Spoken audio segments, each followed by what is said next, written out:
All right, Stochastic, here we go. It's your old pal Emac coming to you on a Saturday afternoon. No, it's not Saturday. It's a rare holiday. I'm actually working on a holiday. It's going to be a good time, Mr. Lindquist. How are you doing, good sir? You look all bundled up there. I look bundled up, and it's not even that cold out, but like I feel like anytime you get a nice Christmas present, I'm like, I got this nice new vest. I might as well put it on for the show, look nice for the people, even though my lighting situation probably leaves something to be desired. But Merry Christmas, sir. How are you? I'm doing all right. We had presents this morning. We were up early, went to bed early last night because we're old, and that's just what happens. But yeah, the dog is already destroyed at least 2 or 3 of her toys that she got. The razor sharp teeth when they're young just go through things. So yeah, she is now sleeping next to my wife, and she loves wearing like sweaters or little outfit type thing, like onesie type things. Mm-hmm. So she is in a Christmas sweater like I am, and is just comfortably napping. So after an eventful morning, was Duke good this year? Did he get anything? Duke was good. He's back with the in-laws. He's back home, so you can't travel in a plane. You can't take a 110-pound Bernese Mountain Dog on a flight, is what I learned. So otherwise, that would have been a lot of fun to try to put him underneath the seat. But yeah, I'm looking forward to getting back home and seeing him here tomorrow. But yeah, one more day here in the Dakota land. So looking forward to spending some time with some family this afternoon. Might hit up a movie. But yeah, we got a lot of sports between now and then. And yeah, the Central Time thing is always kind of a trip coming back to it, being like, oh yeah, basketball is going to be on till infinity, including my Vikings playing, Timberwolves playing. This is going to be a weird day. Yeah, it's definitely something here. I'm looking. There we go. We're going to do a little basketball sideline here because I want everybody to be able to see this.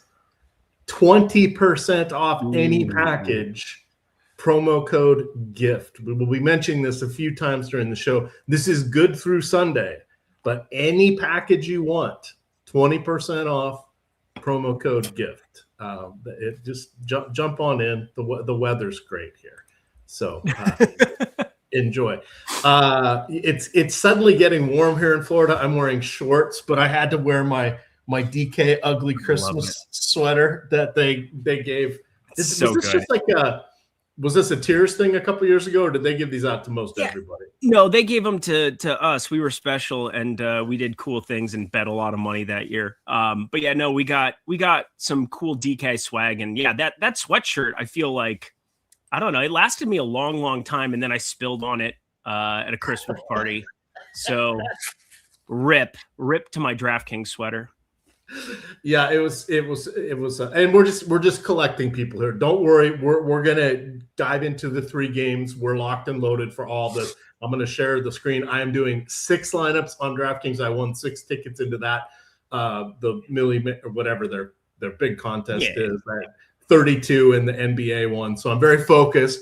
I'm just telling this to Eric so he knows my lineups are going to be okay. It shouldn't be too much panic today. I haven't built them yet, but there's just 6 of them. So yeah, same here. Plus, I mean, this is the thing is I had a lot of tickets for like different stuff for DK, FanDuel. I know you did too. You had a number of tickets in the NBA streets, but we got a milli on on DraftKings for NFL. Yeah. I mean, if you're going to win $1 million, why not do it on Christmas Day here? I'm excited for that tournament specifically. I know a lot of you are as well.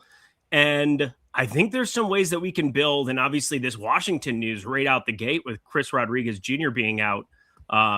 That's changed kind of what I want to do in my approach, because I think there's now some more interesting stuff. You also have the main slate, I believe, pulled up over on the Data Hub right now. Oh, so we got to change the slate. So just make that the Thursday. And now we're ready to party. Go to running back right off the bat, because this is the spot. I think there's a lot of really good wide receivers here, but Krosky Merritt went from being like completely untouchable, not going to touch him. We're going to have to update that. He's not. I can't imagine he's going to be 2%. If he's going to be 2%, no, this hasn't updated. Bazillion lineups of him, but it's not updated yet. We obviously were all focused on DK for the basketball slate, FanDuel for the basketball slate, and now we're kind of shifting it over to NFL. And where his ownership changes, where we see that number change to, him and Jeremy McNichols, is going to depend a lot of what I do in this early game. Indeed. So while we're giving that just one more moment, I want to remind everybody we talked about the promo code 20% gift, but we also have our Tails promotions going on, and that's going to be by person. So if you guys go check out Tails, it is so much fun over there, so much free content as well. Let me share this screen so you guys can just see what's going on here. But over 200 contributors are on Tails now. We can look at that, find experts. You can get anybody here that you want. You can search by name. Like, let's look at Emac. Hey, look at that. That's where my DFS content is now. So you can see here, if you follow me or filter and sort on me, I write my articles in modular form now, so you can see all of the pertinent information. Open it up to see more things, but you can see that I've done the entire Christmas slate. Every viable player has comments with them. So definitely check that out. But if you want to find people more easily, you can just look at the leaderboard. You're not sure where to start. See who's crushing in different areas. See names pop up, and almost everybody of the 200 people that are available here. Almost everybody, even when they have premium content, they do put out free content. Or they just put out. Well, no comments. It's a family show. It's a holiday. That would be a little. Oh, sorry. Talk about Yule logs and stuffing stockings and things like that. But we're not going to do that. But you can see here that Mr. Lindquist has several plays already. Some VIP, some free as we get down here. So definitely check that out.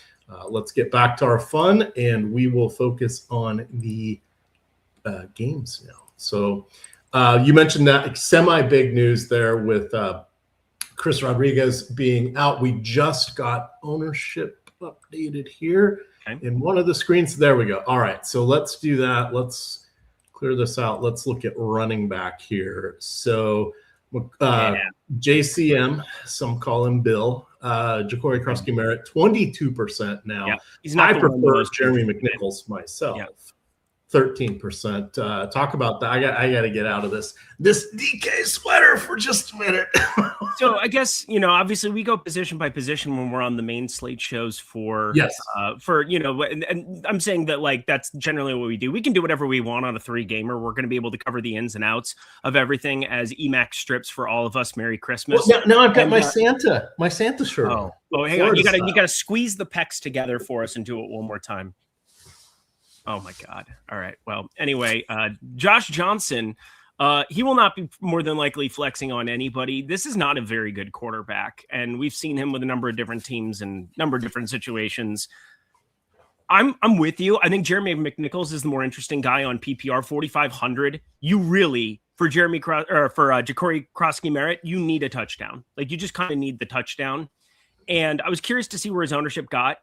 Mainly because I don't see a huge passing game role for him. Jeremy McNichols is a guy that they're going to throw out there on a bunch of third downs. And this line is now trailed up to nearly 10, sitting at 9.5, a number of different spots. Chris Rodriguez is a pretty functional running back. I don't think Ja'Cory Krusky-Merritt is all that good, but like, he's in play definitely for me, and somebody that I wanted to see where the ownership got to. I assumed it was going to get north of 20%. Now it's uncomfortable. And I think Jeremy McNichols at less than half the ownership with the pass game role, his optimal percentage being a little bit higher.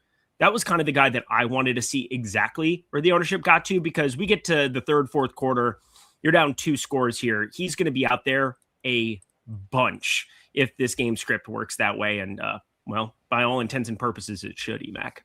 Yeah, and when we look at him, he's going to have pass protection edge over JCM. He's going to have, obviously he's kicked around the league for a while, but he is a competent third down back. And we did see the last time Rodriguez was out, we're expecting McNichols to start. That kind of is what they've done the last couple times. Yeah. Rodriguez hasn't been there, but the surprise with him was he got the first 4 carries as well through the first quarter. So he to me is a little bit better. The decimal back moniker goes with JCM. That's applicable to Chris Rodriguez as well. But unless they score a touchdown, just move the decimal over 1 on their yardage, and that's what you're going to see today. Yep. But we can kind of go back since that was I don't know if that was surprising news, but a lot of people were not expecting that. So we'll take it from the top. We'll go back to the traditional position orders here. Key things that you will want to know about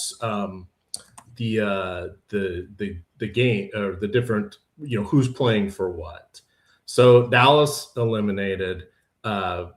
Their main motivation would be probably getting Dak Prescott the passing title, the most yards. Yep. No Cowboy quarterback, surprisingly, has ever led the league in passing yards. If we look at Washington, there's really nothing for them to play for other than pride at this point, and maybe generate the good vibes, the good feelings heading into the offseason. If we look at Detroit, they need to win out and get help. Yep. So they're focused on the victory. Minnesota can have a winning season, so that would be something, I guess. Justin Jefferson. Yeah. Yeah, he's 80 yards away from 1,000. He'll get that over. He should get that over the next 2 games, even if it's Brosmer for both. And then the evening game, Denver has all the motivation in the world to win. They're almost 2 touchdown favorites on the road in Kansas City. Kansas City, hardly any motivation. Denver wins out. There's a pretty good chance they're going to get the top seed. I can't remember mathematically if they get it or they still need something to happen to the Patriots. Either way, they're looking at a very favorable seed. So they're going to be going for the win here. I can find nothing exciting about Kansas City. Nothing. So let's look at the quarterbacks here. It's kind of a 3-man show with Prescott, Nix, and Goff. Josh Johnson, you're like, oh yeah, I remember Josh Johnson. Yeah, you remember him because he's been in the league for literally forever. He's 39 years old. He was with the AAF Football League in 2019. He's with the XFL in 2020. I can't remember now if he actually played for either of those teams. He did not. He was on Baltimore, I think, 2 years ago on their practice squad, never got in a game. He has, if I'm going from memory here, but I put all this in my notes over there on Tails. He has 2,500 career yards. I think he's made 9 or 12 starts. He's played in 60 or so games. He's just been around forever. There's nothing exciting here for him. This is a guy who never he hung around the league forever. Props to him. That part's outstanding. But he never really showed flashes, even when he was drafted a gazillion years ago by Tampa. I think he only started 3 or 4 games for that franchise. So it's not like you're saying, oh, Phil Rivers has something in the back. Hey, this old guy has something we can lean on. Mariota even had some. No, doesn't happen. Jeff Driscoll's the backup, I believe. He was signed. I didn't look at inactive, so I'll go do that. But he was signed off Arizona's practice squad earlier this week. So, yikes. So, talk about the 3 guys we want to play. And how do we differentiate? We got a whole bunch of other positions where we can find differentiation. It's okay to just play 3 quarterbacks today. Well, Jeremy McNichols, and I will also say this. You brought up the Kansas City thing. I'm thinking about laddering up Travis Kelce receiving yards. This could be his last game ever at Arrowhead. And nobody's talking about it. Nobody's bringing it up. Nobody's even mentioning it. They play Vegas next week.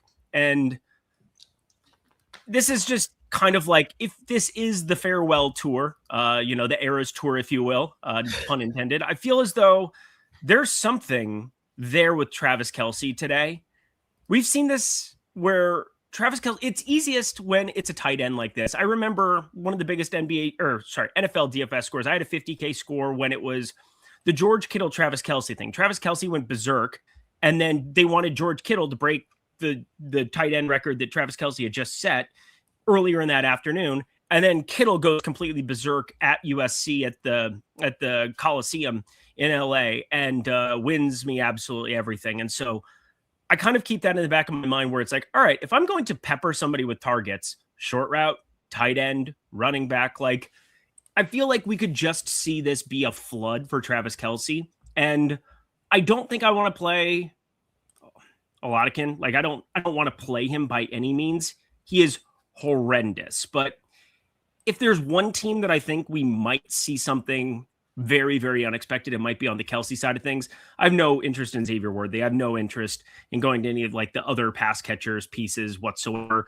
Rashad Smith, maybe a little bit, but I look at Dak, Bo Nix, Jared Goff.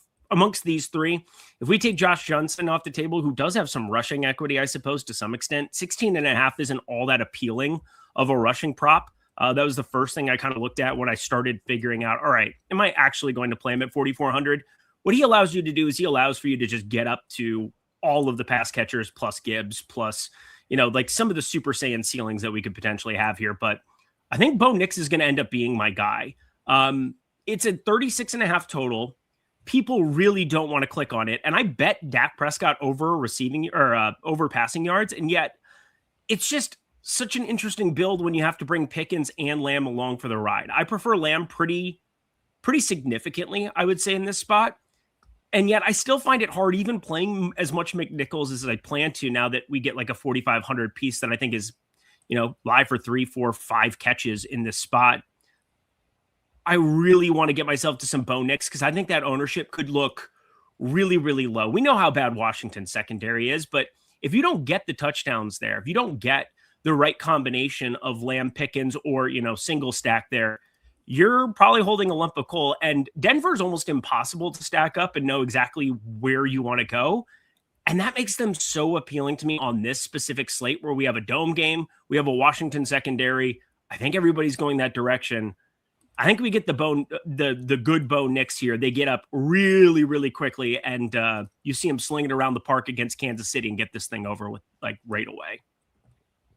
Yeah, that is definitely a good call out there in all of this. How much golf are you planning on playing? Because this one feels, I don't know, they have a 6% chance of making the playoffs, Emac. Like Detroit is, like, for all intents and purposes, if they weren't playing on Thursday, they wouldn't give a shit about this game. No, I think that there's two things. One, it's the division. And two, it's national television on Christmas. Fair. And we've seen them try for years when they had no chance on Thanksgiving. So it's just kind of this sort of is I think it's kind of ingrained within the franchise of they're just used to playing on these holiday type slates. They're going to go out there. It's on TV. It's kind of like a Monday night, Sunday night football thing just because of the focus. There's no reason. They need to win out. Next week, we could see something different, but this week, they have every incentive to win. And I would think that with the way Campbell coaches them, I mean, they're just going to go for the win.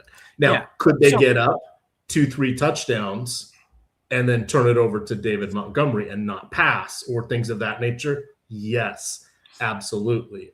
We've seen Gibbs last week. I think he had like 80 or 83% snap share. They passed like the entire second half. I don't even know if they had any runs, but they had just like 11 rushing attempts. But Gibbs has taken over the backfield. But their coach also is cognizant of the fact they don't want to burn him out. So if they're comfortably ahead, I would see it would be no surprise if Montgomery is back in there just helping salt away things. So that's where I see Morales is asking a question down here. Are you guys only focused on games that mean something? We have to be focused on all 3 games. There's only 3 games. So what I'm saying is that like Bo Nix is the only quarterback who has like actually something to play for in some way, shape, or form. Like Goff, very low chance. Obviously you play to win the game, duh. But like, as you said, they could potentially just get up on Brosmer here and call it a day. Only 7.5 point favorites. I'm a little surprised by that.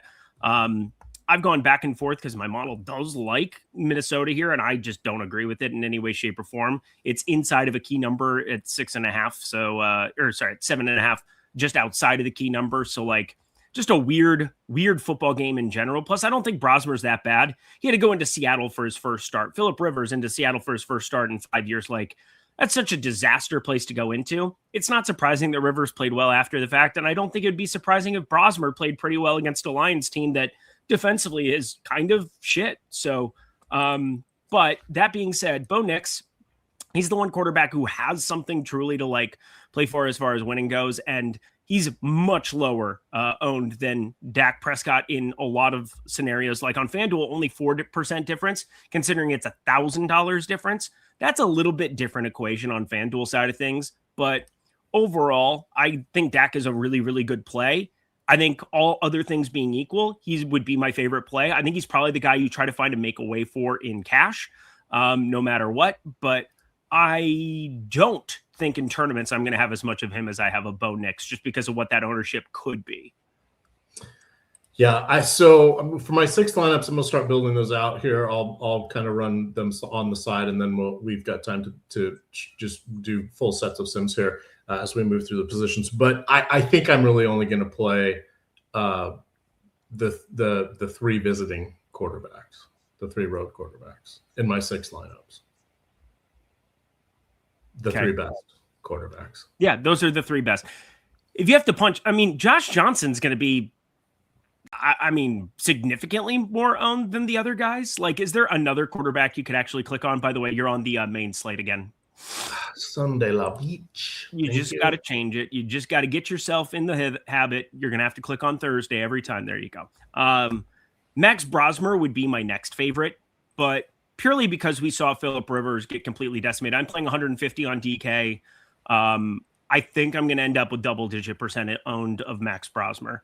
Again, you went into Seattle and got decimated. Who cares? Like, that was kind of a lock to happen. He looked functional against the Giants in that little bit of time, absent JJ McCarthy. And now, well, I think Max Brosmer at 4,700, I like worlds more than this a lot of Clint guy. Like, I'm going to have 0% of him for what it's worth. Yeah. And for those wondering what's his upside, he was in college for 6 years. He redshirted in, again, I'm going from memory. A lot of this is in my article over on Tails. He redshirted like in 2016. He played for 3 different colleges. He got the extra COVID year. He only started basically 2 different years. Guys, I'm literally saying looking functional versus the Giants, not a reason to start. I'm saying he's not very good. I'm just saying that he is literally 4,700 on a slate where people are going to play 15% Josh Johnson. I will happily trim Josh Johnson to get more of Max Brosmer. Unless you are a Josh Johnson stan. Sorry, go ahead, Emac. No. These are good. Engaging with the chat is good on these smaller slates and it's good on any slate. But it's fun to hear what different people are looking at. Just kidding. Love you, Anthony. Sorry. Continue. Yeah. Anyway, for those of you that don't agree with me, Team Free Money just put some $1 head-to-heads out there for the showdown. On DraftKings for this first game. They'll be there for the second game and third game after we're off air. But you guys can have fun getting that. You can have even more fun if you get the tools. 20% off, promo code GIFT. Any particular subscription you would like, you get 20% off with promo code GIFT. Easy peasy. This runs through Sunday. Maybe you should get it for your wife, your girlfriend, your mom. It's always helpful. So your model doesn't like, or your model likes Minnesota. I want to know what Mrs. Lindquist thinks, and not Mrs. Lindquist, but the woman that you call mother. Oh, yeah. What does she think's going to happen today? Because I know she's got some wagering chops, and she does, and she's a sports fan. She is a big sports fan. She is a decent little gambler herself. She likes and partakes in games of chance, and also has looked at my stuff over on Tails and goes along with the ride out there in Scottsdale, Arizona for most of the year. So yeah, she's very much enjoying her life as a Minnesota sports fan, mainly because the Timberwolves this year. But the Vikings, I mean, we don't really care. We're going to watch the game today as a family. We're going to potentially go to a movie right after I'm done with this show. And then that game starts 3:30 Central. And it's the Vikings on Christmas. That's the main thing. And, they've been season ticket holders forever. They just couldn't get themselves to go to the game here on Christmas and do whatever else. So she feels lukewarm just as far as like, we got to watch it for nostalgia, do whatever else. But like, I have very little betting interest in that game. Again, I do think Max Brosmer might be the most interesting thing of the entire game to me. Jahmyr Gibbs, fine. Amon-Ra St. Brown, fine. Jameson Williams, fine. I don't think they look as good to me. Like the pass catchers don't look as good to me as Lamb and Pickens. I don't think there's a lot of reason to get away from Jahmyr Gibbs. So like, there's not a lot of interest there, but like Brosmer to Justin Jefferson,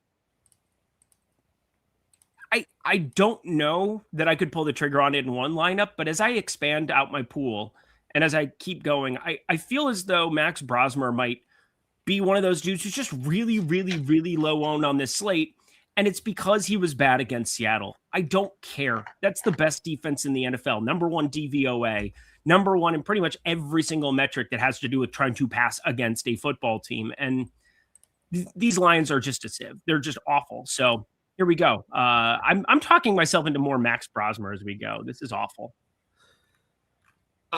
Some would call that Homerism, I guess. Wow. Well, Travis Homer doesn't play for us, so there's that. No, but former Seattle Seahawks. So there we go. Once upon a time. Again, putting this out there, guys, I got everything broken down. Look at this. All the quarterbacks with notes, all the running backs with notes, all the receivers, tight ends, and even the defenses. This guy. Check that out. It is over on Tails free. Follow me, and then you can easily filter on this. It's free. Very, very easy. If I get up to 300 followers, I will ride up Sunday Night Football for you guys. No, you could just say I will ride, and then you stop talking because that was really hot and sexy. All right, let's get to running backs here. So Jahmyr Gibbs earned a 3rd consecutive Pro Bowl because he is awesome. So he's made it all 3 years. Led the league last year with 20 combined touchdowns. This year he has 17 combined touchdowns. That is 1 more than McCaffrey, 2 less than Jonathan Taylor. Your Vikings have allowed 14 touchdowns to running backs in the last 4 games. Pretty good. No question there. You want to be over the 68%. Yeah, I'm gonna have 75+% of him. He can dominate this position in such a way. We have a 6.5, 5.5 fantasy points difference between him and Javonte Williams, who Javonte Williams, they don't even have to like hit full bore with. I'm not sure what I'm going to end up doing with him specifically. I'm rerunning after we got all of our ownership here with McNichols and Ja'Cory Krosky-Merritt. So now that that's changed a little bit, I bet it trims away from my Javonte, but it's not going to trim anything away from Gibbs. I think wide receiver is where this slate is going to be really dictated. If you get a ceiling from Pickens, Lamb, one of the two, you're going to need that guy. Plus, kind of picking and choosing some of these ancillary pieces across the board. But at running back, I feel pretty confident in saying, all right, if I lose because Jahmyr Gibbs puts up 10, I'll live with it. I've been playing so much of this guy all year. He's treated me so well. And I can't let up. I know it's a 3-gamer and you can get away from anybody here, and the Lions don't have as much to play for as you might think. But like all that being said, he is the most dynamic back in the NFL aside from Devon Achane, and Achane lives in Miami, and that's a terrible situation from a football perspective. Good life situation. No state income tax in the great state of Florida for you. But Jahmyr Gibbs, click the button, move on with your life in one lineup, and in multiple lineups, I'm going to be north of him 75%. All right, got the FanDuel up on the screen here. Remember, it's half-point PPR on FanDuel. No 100-yard bonuses, no 300-yard bonuses. But we can see that Gibbs is still rather popular here. Next guy up is going to be Javonte Williams. He pretty much has the whole backfield to himself, though I suspect we will see their rookie Malik Davis a little bit here, just so you can kind of see what they have in him. Williams has, 1,147 rushing yards, 4.8 yards per carry. What do you think his yards per catch are? Can't be very good. So if we think about this, I think last time I looked, he was at like 125 or 130 yards. Yep. How many catches is that? He probably has 30 catches on the year. Pretty good. 49 targets, 35 receptions, 2 touchdowns, 3.9 yards per catch. Wow. That's so bad. He is, again, there's a reason he was a 2-headed backfield at the University of North Carolina with Michael Carter. Michael Carter was the pass catching back in North Carolina with them, and Javonte Williams was just basically downhill, run it, and had no hands to him whatsoever. I'm a little surprised as I was just kind of thinking through that. Like, I'm kind of surprised he has 35 catches just because you have Fergie Ferg, let me love you a long time, Pickens and Lamb there. Like, Turpin has had a pretty decent season, and Flournoy has had a really good season, although he is out for today, so we don't have to talk about him. Dallas has a lot of pass catchers, so the fact that Javonte Williams isn't that involved, and obviously it's like extreme short yardage. he doesn't seem like the best yard after the catch type dude. He's not a yacker, that's for sure. So I guess it's not that all surprising to me, but it's just wild to hear out loud. Most definitely. I don't know why that just broke here. I'll make sure I missed a super chat. Sifton says, do we think Javonte gets a full workload? I suspect he's going to get 70% of the touches. That was a huge touchdown prop for what it's worth. Yeah, it would. Just to finish my thought, it would still, even if you get 70% of the work, even 60%, that's a huge portion that can go to Davis and not really impact Javonte. So I think between his touchdown upside, like you're going to say, and an outside shot for 100 yards, even on 17 carries, I think he's comfortable. He should be a core building block today. Yeah. So one thing I like to do before I even pull up ownership, it's something I like to do in the NFL more than NBA. NBA, I feel like if you're not just conscious of the ownership at all moments in time, you're probably doing it wrong, just because we can project it so much better. The variance of certain scores and outcomes are just so much lower in a sport like basketball. In the NFL, I really do like to build based on props, based on my process, based on what I think will smash, and then look at the ownership in the NFL. I thought, looking at Javonte Williams and his touchdown prop, he is minus 175 pretty much everywhere to score a touchdown today. I thought he was going to be mega chalk today, and he's really not. And it's kind of uncomfortable because I do prefer to just get all the way up to Gibbs. I prefer to, play RJ Harvey in a game environment that is obviously disgusting, but like, I think Javonte Williams is probably, like, even though he might be underowned, I might not even get there just because of where his price point is. He's 200 away from Harvey, and we have Harvey projected for 10% lower ownership, I believe, over on DK at the moment. And I just want to get to Harvey in those kind of scenarios. And then Aaron Jones is probably the most frustrating person for me to figure out what to do on this slate. I might end up with like damn near zero. We're talking about hamstring injuries. We were very cautious with him to start the season, kind of put Jordan Mason in early. And as games got more competitive, as we needed to win football games, his workload went up and he just couldn't handle it. Why would we push Aaron Jones to the limit? It's frustrating because Jordan Mason being out does change the equation quite a bit. And maybe we just see, hey, Aaron Jones, this might be like near the end for him. But like Xavier Scott is unplayable to some extent, and he should be our RB2. I feel like I almost have to play some Xavier Scott if I'm not going to play Aaron Jones. And yet I don't think I'm going to play anything there. So yeah, it's going to be Brosmer, Justin Jefferson, Jordan Addison, a little bit of Hawkinson, and Vikings defense, because you can play every defense there. But like Aaron Jones not showing up for me. And as a result, I still have some Javonte Williams. I'm not going to be like full fading him by any means, but I will say I expected to see like 55, 60% ownership for him. Just surprising to see it around 45. Yeah, I would definitely concur with that. And I don't think in my 6 lineups, I doubt I will have a Vikings running back. So I'm with you. Isn't he the weirdest click on this entire slate? Aaron Jones? Yeah, I find it so hard. And yet there's no reason to push him. There's no statistical milestone that he needs. I think he's close to 500 rushing yards, but yeah, that's doubtful that that's a contract incentive. And there's still next week as well if they really want to do that for him. You're going to get Scott, and I'm guessing Tyson Chandler would probably pop up. I think the last time he was even active was in week 1.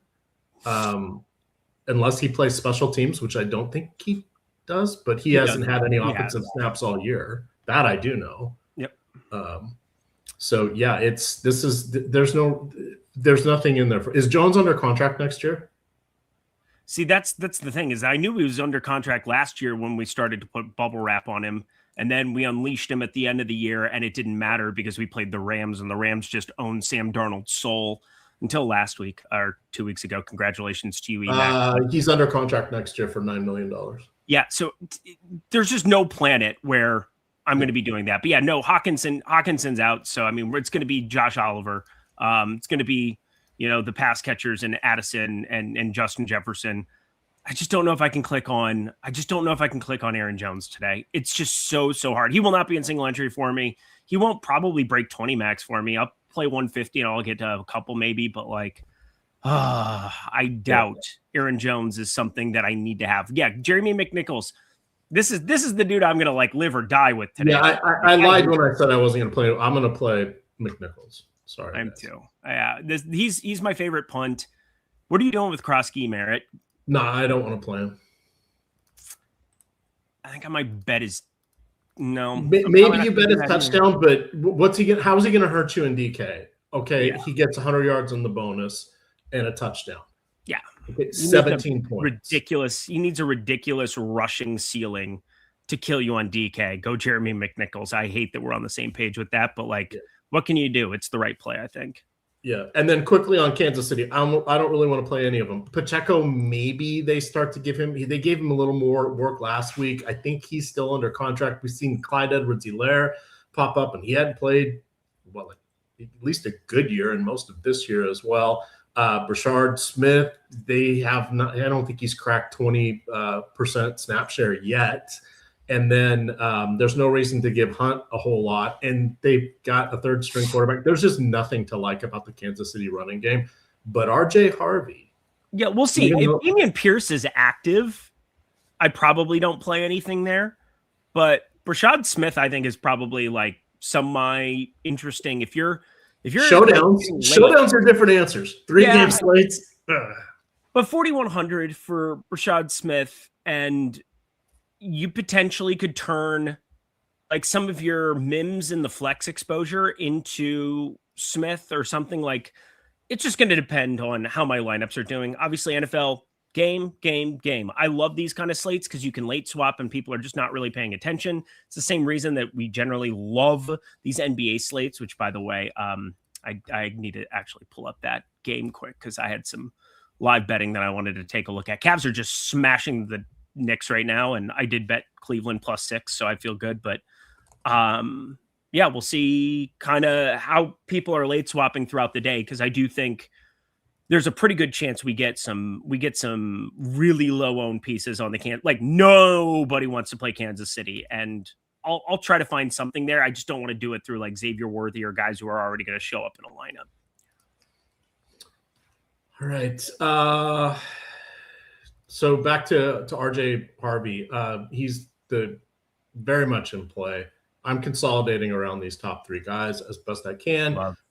He gets enough in the passing game that he's okay. Jaleel McLaughlin's probably going to get a handful of carries. Tyler Batty will be out there for 12 to 18 snaps, more as a pass protector. But I think he's gotten like 3 or more targets in 3 of the last 4 games or something like that. So he'll have a moment, but he doesn't have very many carries. And McLaughlin, I always thought he was kind of more of a breakaway guy, but he doesn't get that much passing work. So it really comes down to RJ Harvey and then skipping Kansas City. Let's hit on the tight ends real quick, and then we'll go to receiver. Ferguson, yes. Oliver, yes, as a punt. I don't want the Washington guys. I don't really want the Detroit guys, but I would accept them as a punt, but they're hardly going to be represented in tournaments. You mentioned we could see a little love here for Travis Kelce, maybe the Taysom Hill probably last game at home kind of thing here for him, last in Arrowhead. I'm bringing it up. I'm talking out loud on a 3-game slate on Christmas where I think there's something there to potentially ladder him. I think maybe laddering up receptions even makes more sense, but I think receptions is more. He still needs 200 yards to get to 1,000 rushing. I think that's off the table with the third string quarterback who barely. They're implied for like 12 actual real life football points today, Emac. Like, they are in a lot of trouble today. It's a 36.5 total, and they're 13.5 point dogs. That's like a 12.5 implied total. That's insane for the Kansas City Chiefs and an Andy Reid offense. But like, again, could be his last ever game at Arrowhead. Maybe it could be his last game. Maybe they just make him inactive against Vegas potentially, but just an interesting footnote wanted to throw into the world. Any other notes here on tight ends other than Ferguson? Anthony Perksner. Okay, talk about Fergie, not Fergie, but Fergie. Let me bring up my notes here again, because there are a couple of things that I wanted to make note of about this specific team, the Detroit Lions, because like Isaac Tesla, what's his ownership right now? He is at almost nothing because he's not showing up here. Tesla, he is at 3.5%. Played He has the 5 55% of the touchdowns snaps, on 9 which is the catches. lowest the last couple weeks. But now that it's kind of shifted to like this very low probability situation, we get a blitz heavy Minnesota team. The main thing is Shane Zylstra played 66% of snaps, but like he's basically out there just as another lineman to some extent. And we're seeing Ferkser kind of get intertwined more. I mean, 4 for 40 last time out. I can't imagine clicking on Shane Zylstra in like a prominent way, but like he is playing quite a bit. Ferkser, I think, has a little bit more upside. And like, if you just completely punt with him and you go to anything else there, like I like him more than I like Troutman. Do you like Troutman more, or would you like, because like Troutman's actually pulling a couple of percent ownership himself. Like the complete flip the build thing where you just get up to Gibbs, St. Brown, Lamb, or Pickens, like that type of build just exists through like Ferkser for me right now. Yeah, the main knock on, Troutman is, Troutman and little Jordan Humphreys are Peyton guys, Sean Payton, that is. Yeah. Troutman has 1 red zone look. It came in week 2, so playing for the touchdown and not likely. Evan Ingram lives there, and Ingram over his last 3 games, 2, 3, and 4 targets. That's not exciting. Troutman 203, and then Nate Adams is the only other tight end that has a target since week 8. So not exciting on all counts, but we've seen Evan Ingram just disappoint time and time again because Pro Bowler Courtland Sutton, as we switch to receivers, Pro Bowler Courtland Sutton has been getting all of the love, 112 targets on the season. He has 10 or more in each of the last 3 games. He has 32 in the last 3 games. That's more than double any other player. It feels like it's Courtland Sutton's time now. Yeah, it does feel like it's Courtland Sutton's time. But also, I don't feel remotely good about anything that has to do with wide receivers that aren't Courtland Sutton on this team. And that's kind of what make them really appealing in tournaments. That's also what we could see. We could get to Dak Prescott at the flip here, Emac, in 18 minutes. And we could see something you did not expect. I think he could end up being crazy, crazy popular today. And using that to kind of indicate what I'm doing with my lineups. Again, I'm kind of just playing a ton of Bo Nix at the moment because my assumption is that we get to Dak 40+% when we get to the flip. And totally get it. Definitely feels more appealing to like stack him with Lamb and move on. But like Nix to Sutton is probably going to be under on itself. And then Mims. Like Mims at 3,900 in a spot where I think the Broncos defense is going to be pretty darn popular as well. I'm just kind of like going through some of the special team snaps here as well, just getting an idea of, could this end up being kind of a correlation play? 32% of snaps at wide receiver, a little bit of special teams action, and Pat Bryant, 64% of snaps last time out. With Bryant out, does Mims absorb more of that, or does that end up being more little Jordan Humphrey? Because like, there's a lot of ways where this breaks one way or the other. I probably side on the Mims side, but I really like pretty much anything in a Denver Bronco jersey today, and just kind of like trying to get as many Bo Nix lineups as humanly possible there, and then moving on with my life. What do you think specifically? What happens with like Pat Bryant's snap share from last week? So as much as I hate it, it's going to be Lil Jordan Humphreys. Then we got to play a lot of Lil Jordan Humphrey today, right? Yeah. So Mims is the more dynamic player, and he's great at kick returning and all that stuff, but they just never really focus on him, which I don't understand. Perhaps it's the old Manos de Piedra, hands of stone, but who knows what is going on. That was a treat. With that little Jordan Humphrey. He's not little, isn't he? Like 6'4". He's huge. It's very hilarious that is his. That's his nickname. Yeah, let me pull up his PFF profile because he is a big dude. And while you're looking that up, our top 5 lineups are Johnson or Brosner at quarterback. He's 6'4". Yeah, he's a huge dude. he's basically a tight end, but that's a different conversation. So don't let the little Jordan Humphreys name scare you away.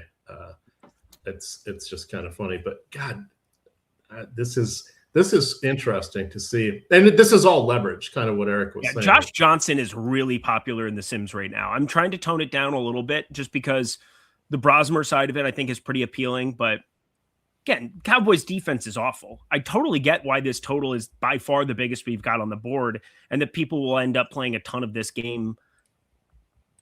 Yeah, the Bo Nix side is definitely. I'm going to be living and dying with Bo Nix today. It looks awful. I've got nearly 50% of him now.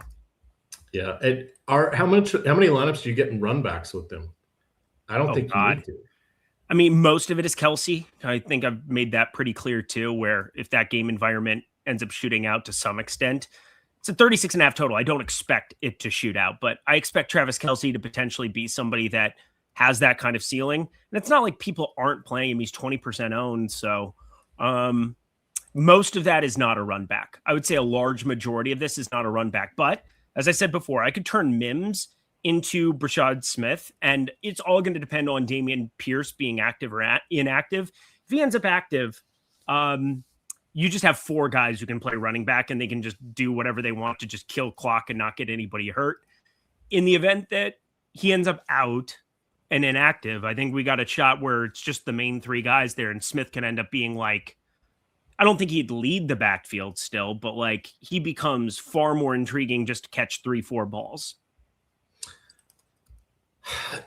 Can you play any? We can't go to Worthy or Brown or Juju, can we?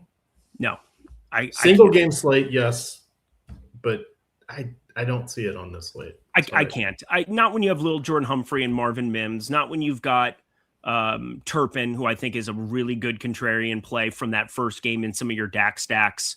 Not when we've got a number of different tight ends that, like, nobody at tight end is like, if we had Trey McBride or, Brock Bowers, I just saw got put on IR today, which is out of the middle of nowhere in one league for me. That was not helpful, but I feel as though there's just not a need to go to any of these guys, and you're going to need somebody to score more than likely or catch 7-8 balls. Who is that? Who is that on a team that is projected to score fewer than 2 touchdowns?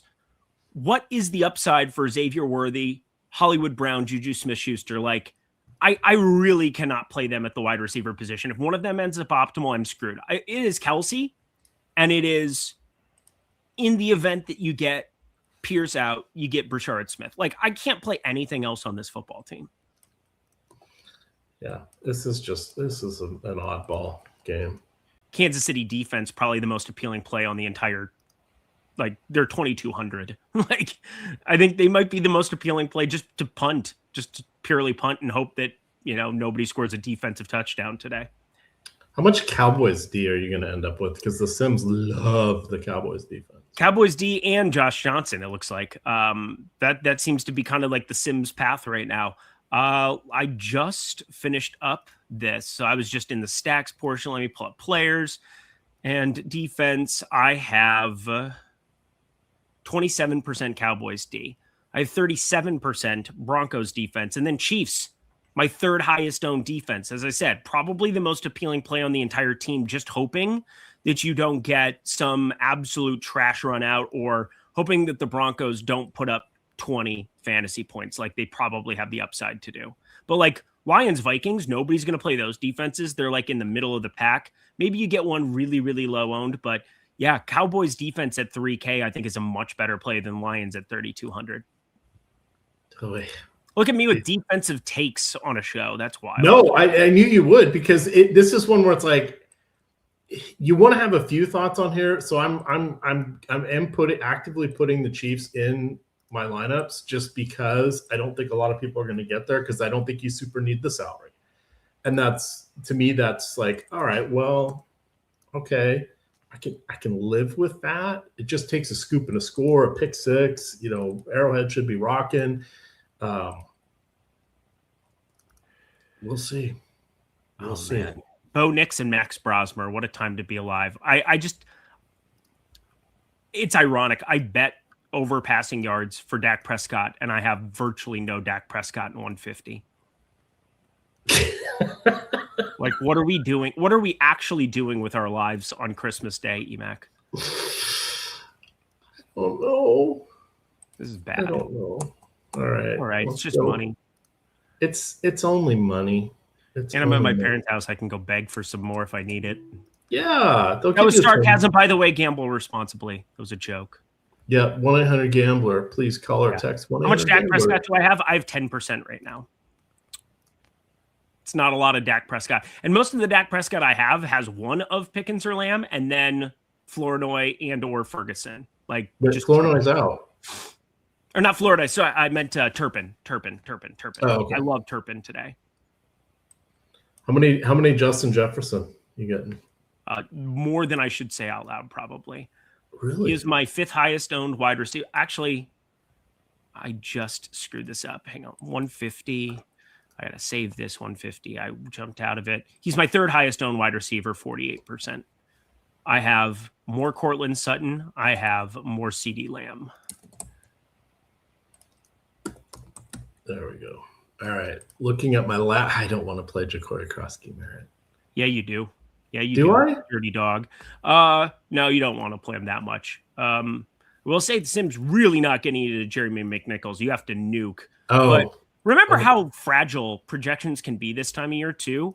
We don't know coaching tendencies in games that don't essentially matter for like anything outside of one, you keeping your job. It is the National Football League. I'm sure these guys want to play football and keep being employed at the National Football League. But 2, we don't know what's going to happen when there's certain players that they want to protect. And, you know, I'm sure CeeDee Lamb's somebody that the Cowboys want to protect to some extent. And yet I'm just playing tons of him today. Like, you don't want to get too crazy with the narratives, but like one thing that can happen at the running back position today is Jeremy McNichols just plays a lot more than you think he is. A lot more than you think that they should. And, you know, no matter what, Gibbs, as long as he's on the field, he's going to put up fantasy points. I feel pretty confident about that. Aaron Jones, Sims absolutely love him. He's somebody that I ended up putting a hard cap on just because I don't want to play more than like 15% of him under any circumstances. And, you know, that has you getting unique and different by changing like 2 things, 3 things in your entire lineup portfolio. So, yeah. Also, Chiefs defense just got another bump for me. I hate my life. All right. I'm going to share what I got here, and then we got 8 more minutes. So I got my 6. What's the best way to display this? Go to players. All right. So quarterbacks. I've got, of my 6 lineups, I've got 2 Nix, 2 Prescott, 2 Goff.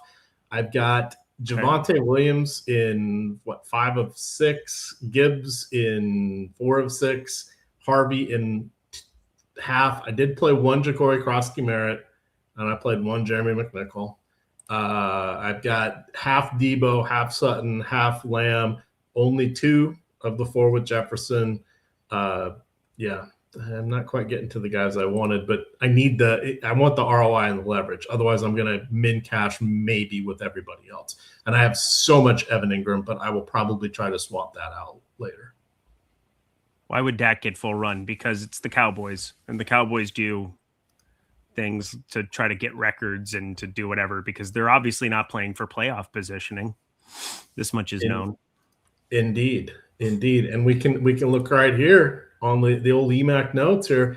Dallas has the highest team total. Prescott leading the league right now in attempts, completions. He was leading in QBR. Now he's behind the 2 front runners for MVP, and he's less than half a yard behind Stafford. He's not going to win the MVP, but no Cowboy has ever led the league in passing yards, which to me is wild considering back in the days of Danny White and Roger Staubach, different league, different number of games, different all that. But those guys were premier quarterbacks. I'm shocked that one of them didn't actually ever lead the league in passing yards. It's the last thing Jimmy has to put on his shelf because it isn't going to be another Super Bowl before he is. No, it is not. All right, let's see what we got in chat here. You focus on your lineups, make sure that they are good. Nothing too crazy here. 4,800 Deebo Samuel is an interesting one. Sims really like him. Somebody that I could see playing quite a bit, even though he's another one of those, like, I would put him on bubble wrap if I were running the football team kind of guys. It's just such a cheap price tag that even if you have workload concerns, I really don't want to lean into them by any means because he's just so cheap and he's very, very good at football. Here's a good one. McNichols or Kelsey? Oh my God. Well, that's really fair. Positions. I would probably say McNichols because I can play individual running back there. And I think there's a world where you don't need anything at tight end today. Like if Ferguson doesn't go nuclear in this first game, I think I'm going to be in a good spot to potentially just punt. I have a lot of that Ferkser, Sanat in this first game as well. I have a little bit of Evan Ingram. I have, he's negatively leveraged, but as much Knicks as I have, again, I just want to see Dak Prescott's ownership in the $25 so bad right now and have an idea. Cause like playing 5 lineups, like how much Dak are people actually going to get themselves to today? I think it could be an insane amount. And so, yeah. So is Ingram sneaky or Kelsey? Ingram's 3K. That's appealing. And we've seen him have some upside in some of these spots where, it's been a pretty down year. Washington, the one game where he completely went nuclear and you had to have him, which was annoying to me. But, he just goes in the punt bucket with everybody else. I know he has more name recognition than some of these dudes, but overall, I'm just kind of like looking to punt at tight end quite a bit today.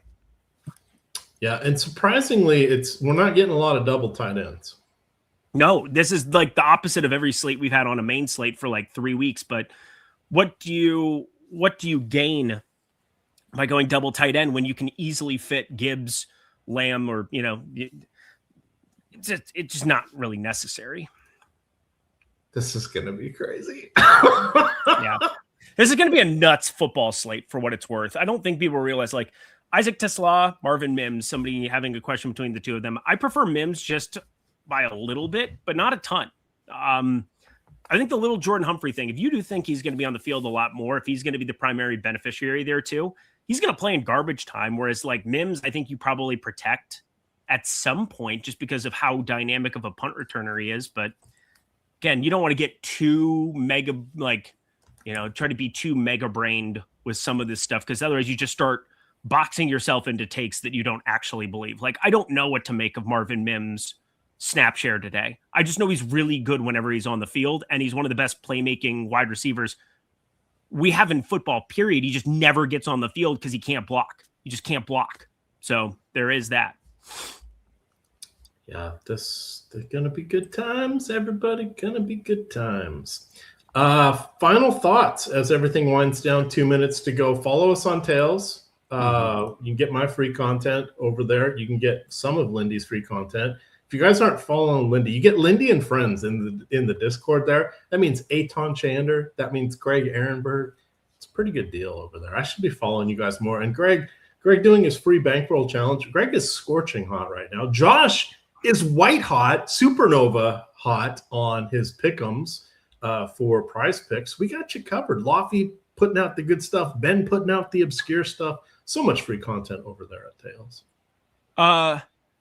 The Knicks are up 24-3 in the second quarter, so it's 47-42 right now. What happened?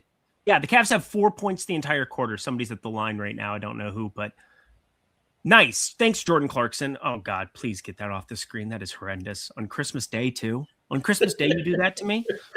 And you need some lotion to soothe those burns. You were just fired up for the Cavs. What happened?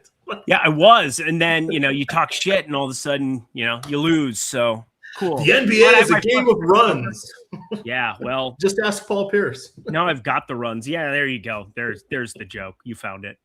Merry Christmas, everyone. All right. Well, thank you, everyone, for coming here on a Saturday, or I keep saying Saturday, a holiday here. We, of course, are back at it with everything going on tomorrow. There's Saturday football this week, 2-gamer, Sunday night football, Monday night football. You're going to get all the showdown content for that. It's going to be lit, as the kids say, much like the menorah. But anything you want to say as we get on out of here? No, Merry Christmas. The Eric and Eric Show. Always fun to be able to do one of these for you. Hit that like button, not for myself, but for Emac. Go give him a follow over on Tails as well. You got to put EMAC together. You put them all together and you find Emac. You can get a ton of DFS research in every single day. Quarterbacks, running backs, everything there. If you have questions about his takes from the show, he's got them already listed there for you. Always nice to be on a show here, chatting it up with him. But good luck, everybody. Enjoy your families. Merry Christmas.